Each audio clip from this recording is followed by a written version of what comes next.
Take a pit stop for all things NASCAR with the Four Tire Change podcast. Here is your host, Dawson Iserloh. We welcome you into the Four Tire Change, and we have finally made it. It is championship week in the NASCAR Cup Series. A lot to talk about at Martinsville before we get to that championship four, but that's going to be a little bit of the focus here. So we're going to go with our championship preview. Really appreciate everybody who's tuned in all season long. We've had a lot of fun bringing it to you. And, you know, Martinsville, man, and here's the biggest thing I'll say before we get into the specifics of the race. I'm also just encouraged by how intriguing and how interesting the racing was at Martinsville, because that's been such a problem with this car, you know, with the next-gen car. So, you know, I don't know if it's a precursor of things to come, but maybe they figured a little something out when it comes to the short track package, because Martinsville had a lot of really good racing. Now, some of it was maybe a little manufactured, as we're going to talk about in just a bit, but I did enjoy that. So that is a good thing first and foremost. So let's talk about the race. You knew it was must-win for a lot of different drivers that were trying to get in from the 8 to the 4. And Chase Elliott was maybe the most notable that was in and around the front of the pack for the majority of this thing, you know, and really felt like he had a shot to pull it off. He's up there, you know, at the beginning of the stages. And then in the last stage, I know he ends up having a little bit of a run-in. And so he has to try and find his way back up there. And, you know, he ends up having that strategy. And he's out front. He's going to get chased down by Blaney, but we'll get back to that in a minute. Christopher Bell, who had the issues early. And look, Bell went into this thing with a wide margin for error. You know, fairly wide compared to everybody else. Like, hey, just have a solid run. You heard it on the radio. Just have a solid run. That's what they were saying going in. And then they have the opposite of that. They have pit road issues. They just don't have great speed. He has trouble navigating through the field. And it turns into kind of a nightmarish day for Christopher Bell. Denny Hamlin, who has a terrible start. He has issues in practice. He has to go to the backup. He has to go to the back of the field. And, he had to go to the back of the field, not the backup. But he ends up having trouble all day long. And it's another year now where the 11 car is not going to be part of the championship four. Well, I guess I shouldn't say that. He's been a part of it a lot. It's another year where he's not going to win the championship. And that is really tough for Denny Hamlin to swallow, I know. And he got back up there and got in the mix. He did a good job kind of trying to make something of it. But when you have that little margin for error and then you start yourself all the way in the back, it just makes for a really, really long day. And so, look, with all that being said, we end up getting what's really fascinating at the end, because Ryan Blaney's trying to charge, and he gets caught with some bad luck there. And he's ninth at one point, and he's got to work his way through the field. He had the best car, and he does work his way through the field. And I just thought did a really nice job. And that's what I was saying about the cars, man. A little bump and run move, like some vintage Martinsville stuff that we haven't seen all that much, but we saw it. Like Blaney able to work his way through the field. For me, it was really encouraging about maybe, and I don't know how many changes were made. Like there wasn't a lot of talk about big changes this week, but maybe that's at least enough to feel like we've got something going forward in the future at the short tracks. But Blaney makes his way to the front, and you know who's going to win this race kind of becomes the least climactic part of this whole deal. Because Blaney is going to win it. You know, I know Blaney's had last lap troubles before, but he's able to cruise to the win. It's all about the last spot, though. And because of Christopher Bell's troubles, the door is open there for William Byron. Now, there wouldn't have been this much drama with those two if Ryan Blaney didn't win, right? Because you'd have been talking about one less spot in the cutoff line. But with Blaney's win, that means that everything's moved up a bit. And Byron and Bell, who both maybe thought they could have been safe, are battling it out. And Bell, who is back in the field, so you figure he's got more positions he can gain. Byron is +1 at this point, but if Bell gets him tied, Bell's going to have the tiebreaker with the better finish.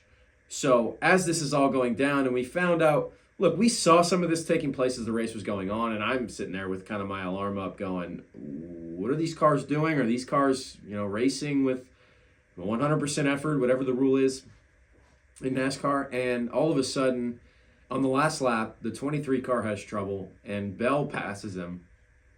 But he pulls a little bit of a Ross Chastain. He sends it into the fence. He gets past him, but he rides the wall. And here's the thing, too. In going back and watching this so many times, my biggest thought was, like, could he have gotten off the gas, gotten out of the wall, and still finished in front of Bubba? I don't know for sure, but I wonder if that's the mistake, you know? And so he passes him. He gets the last spot. It's, Bell did it. He got it by 1 point. And then, of course, we have to go, well, wait a minute. That's not allowed anymore. Of course, Ross Chastain riding the wall at Martinsville, and it was outlawed after that. I'm torn on this decision because after a bunch of kind of back and forth, they're going to eventually award this spot to William Byron. They're going to say it was an illegal move by Christopher Bell.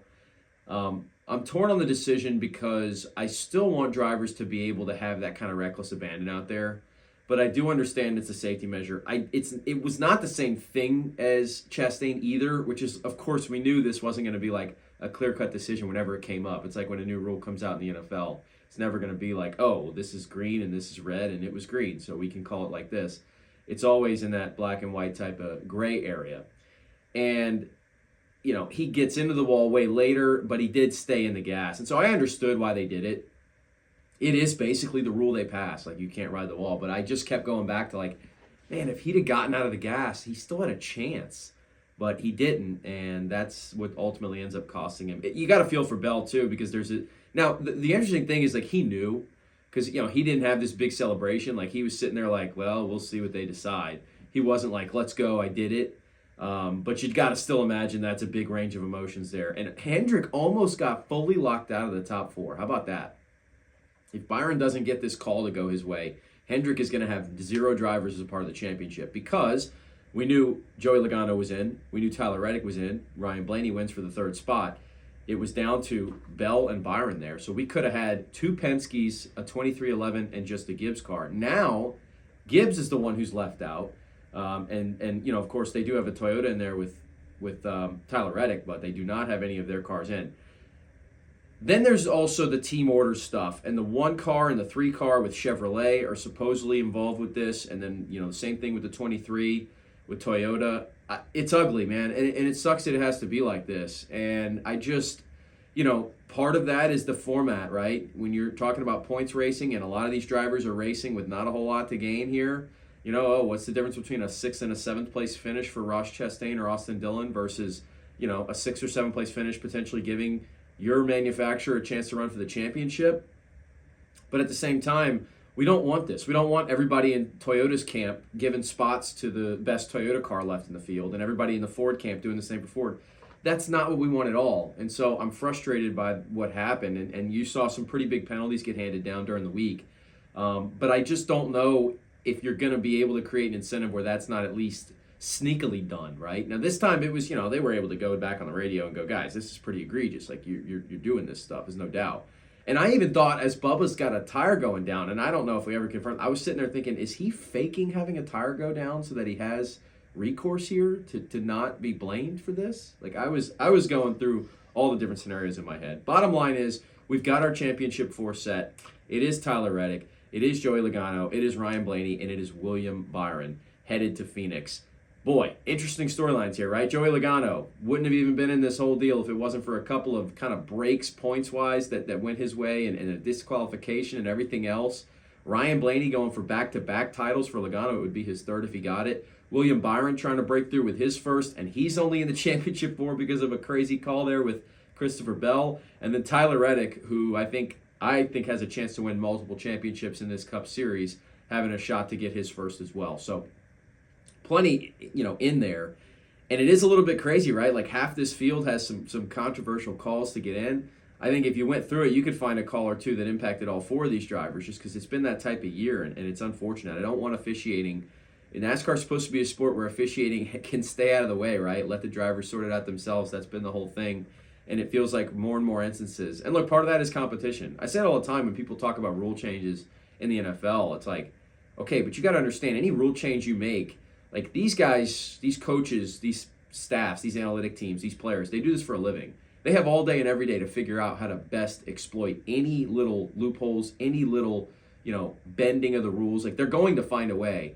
And that's what you have in NASCAR as well now, you know, and it was going on for a long time before, but I don't know why it feels like this year there were more officiating calls than ever. So with all that being said, when you go to Phoenix, look, the funny thing about it is as much analysis of all this stuff we want to do, it is still a bit of a crapshoot. And Ryan Blaney's been really good here in the past, so I'd give him a little bit of a nod.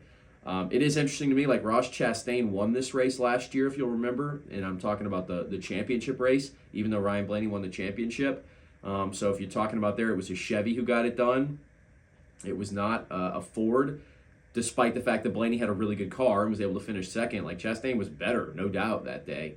And we've seen, there's been instances of this throughout the racing in this format where, who's going to cooperate, who's going to really still race for the win, I don't know. But I do think you're going to have a pretty good showdown.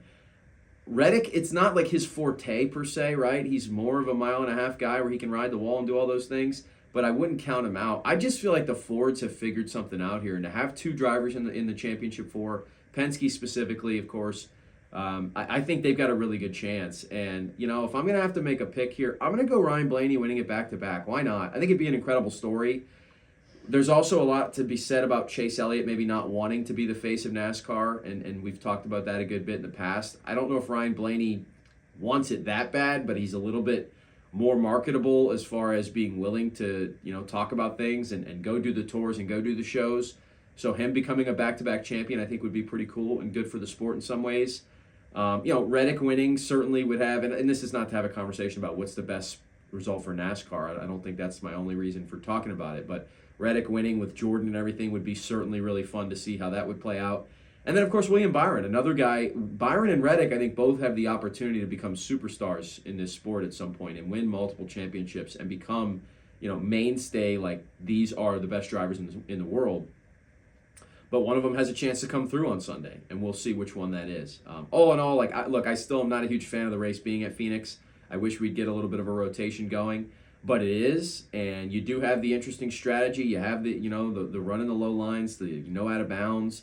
You'll have a couple different ways you can go about this, but I think the Phoenix races sometimes generally tend to kind of turn out the same way. And so, all in all, I'm fascinated to see how this is going to play out and who's going to win it. But I'll take Ryan Blaney, back-to-back champ here in the NASCAR Cup Series. That'll do it for this episode of Four Tire Change. We're going to have our season recap episode. Go ahead and leave any comments, any questions you have for the offseason. We'll address those in our last episode of the season, which will be coming up after this championship race gets done. Should be fun. Continue to like, subscribe, and comment, and we will see you after the championship is settled in the desert.